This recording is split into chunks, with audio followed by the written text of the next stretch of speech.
Breaking news Janasena నేత Tirupati incharge Kiran royal పై వచ్చిన అభియోగాలపై అధిష్టానం స్పందించింది. ఆర్థిక లావాదేవీలు ఇతర వివాదాలపై ఓ మహిళ నెట్టింట్లో ఆరోపణలు చేస్తున్న నేపథ్యంలో విచారణ జరపాలని పార్టీ అధినేత పవన్ కళ్యాణ్ ఆదేశించారు. అప్పటి వరకు కిరణ్ రాయల్ పార్టీ కార్యక్రమాలకు దూరంగా ఉండాలంటూ హెడ్ ఆఫీస్ నుంచి ఓ ప్రకటనను రిలీజ్ చేశారు. జన సైనికులు, వీర మహిళలు, నాయకులు ప్రజలకు ఉపయోగపడే విషయాలపై దృష్టి సారించాలి తప్ప సమాజానికి ప్రయోజనం లేని వ్యక్తిగత అంశాలపై కాదని అధినేత స్పష్టం చేశారు.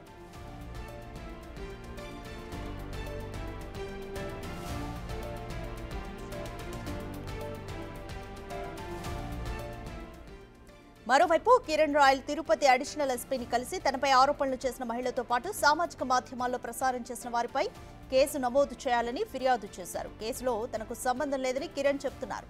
కిరణ్ రాయల్ పై వచ్చిన ఆరోపణలను ఓసారి చూస్తే కిరణ్ రాయల్ పై బాధితురాలు లక్ష్మి సంచలనంగా ఆరోపణలు చేశారు. తనను, తన ఇద్దరు కుమారులను చంపేస్తానని బెదిరించి ఓ మహిళ ఆరోపణలు చేశారు. ఈ మేరకు ఎస్వీయూ పోలీసులను ఆమె ఆశ్రయించారు. తనకివ్వాల్సిన 1,20,00,000 ఇప్పించడంతో పాటు ప్రాణరక్షణ కల్పించాలని కోరారు. నా పేరు లక్ష్మి. లైఫ్లో ఒకరు నమ్మి చాలా మోసపోయాను. 1,20,00,000 ఇచ్చాను అతనికి అప్పులు చేసి. అతను నా పిల్లల్ని చంపుతానని బెదిరించి ఎన్నో చేసి కేవలం 30,00,000కి నా దగ్గర బాండ్లో చెక్కులు రాయించాడు. నా దగ్గర వీడియో రికార్డ్ తీసుకున్నాడు. ఇలా బెదిరించి అన్ని ప్రూఫ్స్ ఉన్నాయి నా దగ్గర. ఇంకా నేను బతకలేను. అప్పులు ఎక్కువైపోయాయి. పిల్లలకి సమాధానం చెప్పలేకపోతున్నాను. అతను ఎవరు?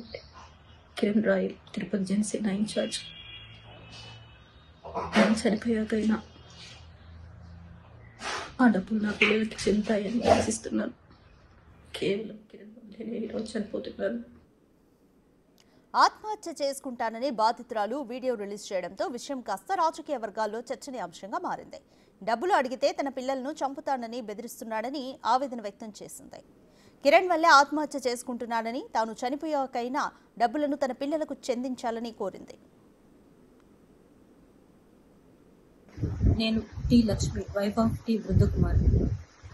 నాకు కిరణ్ రాయల్ అలియాస్ కిరణ్ కుమార్ అనే అతనికి 2013 నుండి ఈ రోజు వరకు చాలా ఆర్థిక లావాదేవీలు ఉన్నాయి. దీని మూలంగా గత కొద్ది కాలంగా చాలా గొడవలు జరుగుతున్నాయి మా మధ్య. ఈరోజు అనగా 18/11/2023 పెద్దల సమక్షంలో ఒక ఒప్పందానికి వచ్చాం. ఈ రోజు నుంచి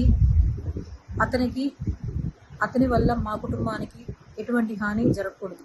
అదేవిధంగా నా తరపు నుంచి, నా పిల్లల తరపు నుంచి అతని కుటుంబానికి ఎటువంటి హాని జరగదు. ఫైనాన్షియల్గా అన్నీ మేము ఈరోజు సెటిల్ చేసుకున్నాం. అది ఆ లావాదేవీలన్నీ ఒక లిఖితపూర్వక పత్రంలో రాసుకున్నాం. ఇది అన్నీ నేను దైవ ప్రమాణంగా చేస్తున్న సాక్ష్యం. కిరణ్ రాయల్కి నాకు గత కొన్ని సంవత్సరాలుగా ఉన్న లావాదేవీలు వల్ల అనేక గొడవలు అయ్యాయి. ముందు చెప్పినట్టుగా ఇచ్చిన చెక్స్, బాండ్ అన్నీ ఈ రోజుతో క్లియర్ అయ్యాయి. ఆ తర్వాత మిగతా వాటికి 2 చెక్కులు, బాండ్స్ ఇచ్చారు. ఈ రోజు నుంచి అతనికి నాకు ఎటువంటి లావాదేవీలు లేవు. నా కుటుంబం నుంచి అతనికి, అతని కుటుంబం నుంచి నా కుటుంబానికి ఎటువంటి హాని జరగకుండా ఉండాలని కోరుకుంటున్నాను. ఈరోజు అనగా 8 జూన్ 2024 ఈ రోజు నుంచి అతనికి నాకు ఎటువంటి సంబంధము లేదు, ఎటువంటి లావాదేవీలు లేవు. అన్నిట్లకి పెద్దల సమక్షంలో బాండ్స్, చెక్లు ఇచ్చాడు. గోల్డ్కి రావాల్సిన డబ్బులు, తేజు అనే అమ్మాయి మనీకి అన్నిట్లకి అతను హామీ ఉంటానని చెప్పి షూరిటీ ఇచ్చాడు.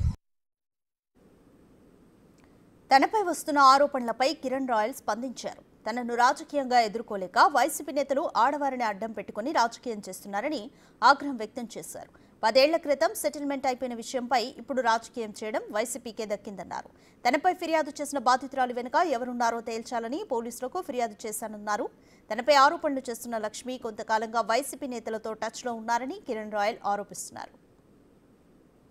గత 2 రోజులుగా నా పైన వైసీపీ పేటీఎం వాళ్ళు చేస్తున్న ఆరోపణలు కానివ్వండి, లేదా ముగిసిపోయిన కథని తీసుకొచ్చి మళ్ళీ మొదటి పేజీ తెరిచి మళ్ళీ మీరు నన్ను నా గొంతు నొక్కాలని ప్రయత్నం చేస్తున్న సంగతి నాకు తెలుసు. ఎందుకంటే మీ నాయకుడు మీద నేను చిట్టిరెడ్డిని కామెంట్ చేసిన రోజు నుంచి మీకు ఎక్కడ కాలిందో నాకు తెలుసు. దాన్ని మీరు నన్ను గొంతు నొక్కాలని ప్రయత్నంలో ఎప్పుడో 10 ఏళ్ల క్రితం సెటిల్ అయిపోయిన ఇష్యూను కూడా తీసుకొచ్చి ఆర్థిక లావాదేవీల్ని రాజకీయం చేయడము మీ పార్టీకి తగునరా బాబు. ఎందుకంటే ఆర్థిక లావాదేవీలు ప్రపంచంలో అందరూ చేస్తారు. ఆర్థిక లావాదేవీల్ని తీసుకొచ్చి భూతద్దంలో చూపించి నేరంగా పరిగణించి దాన్ని సోషల్ మీడియాలో చేస్తున్న సంగతి అందరూ తెలుసు. దీని మీద ఇప్పుడు అడిషనల్ స్పీకర్ కలిసి ఎవరైతే బాధితులు ఉన్నారో నా మీద కంప్లైంట్ ఇచ్చారో వాళ్ళ కుటుంబ సభ్యులు ఫోన్ కాల్స్ డేటా అంతా కూడా తీయమని చెప్పి అడిగాం. అలాగే కోర్టులో కూడా రెడ్ పిటిషన్ ఇవ్వబోతున్నాం. వాళ్ళు గత 4-5 రోజులుగా ఎవరితో టచ్లో ఉన్నారు, ఎవరెవరితో మాట్లాడుతున్నారు, ఎవరెవరితో డీల్ చేయడం అన్ని కూడా మాకు డేటా ఉంది. అఫీషియల్గా వెళ్తున్నాం. వైసీపీ నాయకులతో టచ్లో ఉన్న సంగతి తెలుసు, ఎక్కడెక్కడ కలిసారో తెలుసు. ఇవన్నీ కూడా మేము కూడా మా సోషల్ మీడియా ద్వారా మీకు ఇవ్వబోతాము. ఎందుకంటే రాజకీయం ఉందాతరం చేయాలి, కానీ ఆడవాళ్ళు పెట్టి రాజకీయం చేయడం మీకు ఇప్పటి నుంచి అలవాటే కాబట్టి చెప్తున్నాను. హైకోర్టులో ఉన్న ఫోన్ నా ఫోన్లో కేసు హైకోర్టులో జరుగుతుంది. ఆ విషయం మీకు తెలుసో తెలీదో పేటీఎం గారికి 2 సంవత్సరాలు హైకోర్టులో నా కేసు జరుగుతుంది. నా ఫోన్లు తీసుకేసి నా ఫోటోలు మార్పింగ్ చేసి నన్ను బెదిరించే సంగతి మీ అందరికీ తెలుసు. ఆ కేసులో భాగంగానే ఈ రోజు ఏదో మీరు రిలీజ్ చేసుకొని మీరు ఏదో జబ్బలు తట్టుకుంటే కాదు. గత 2 రోజులుగా నా పైన కిరణ్ లక్ష్మి వాళ్ల ఇంటికి వెళ్లిన సీసీటీవీ ఫుటేజ్ తాజాగా వెలుగులోకి వచ్చింది. ఆమె ఇంటి లోపలికి వెళ్తున్న దృశ్యాలు, బయటకు వస్తున్న దృశ్యాలు క్లియర్ కట్ గా ఉన్నాయి.